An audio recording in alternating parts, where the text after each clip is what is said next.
Magandang hapon! Kumusta po? Narito po ulit ang update natin para sa lagay ng ating panahon.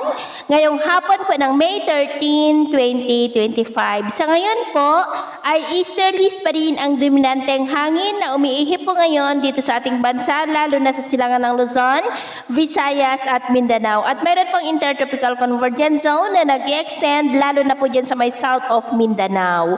At sa ating long range forecast, wala naman pong bagyo na namamataan na tatawid sa ating kalupaan for the next 5 to 7 days, pero hindi pa rin inaalis ang posibilidad na may sama ng panahon muli na mabubuo sa silangan ng ating bansa sa susunod na mga araw na maaari na magpaulan sa ilang bahagi ng ating bansa, at ang development niyan ang ating babantayan kung matutuloy po o hindi. At sa lagay ng ating panahon, ngayong hapon po ay maulap ang kalangitan with isolated rain sa ilang bahagi ng Cagayan Valley, Cordillera, Ilocos Region, ilang bahagi ng Central Luzon, Mindoro Provinces, Palawan, Aklan, Antique, Negros, Samar Provinces, Zamboanga Peninsula, Northern Mindanao, Sorsogon, at ilang bahagi po ng Davao Region. At mamayang gabi may mga isolated rains pa rin sa malaking bahagi ng Northern Luzon, Central Luzon, Metro Manila, Cavite, Oriental Mindoro, Palawan, Bacolod, Dumaguete, Zamboanga Peninsula, ilang bahagi ng Sorsogon at Davao.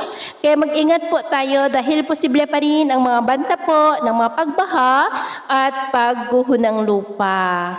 At sa atin naman pong mga baybayin, wala naman po tayong nakataas na namang gale warning signals, pero iba yung pag-ingat lamang po kung papalaot tayo para po mas makaiwas sa mga sakunang pangkaragatan.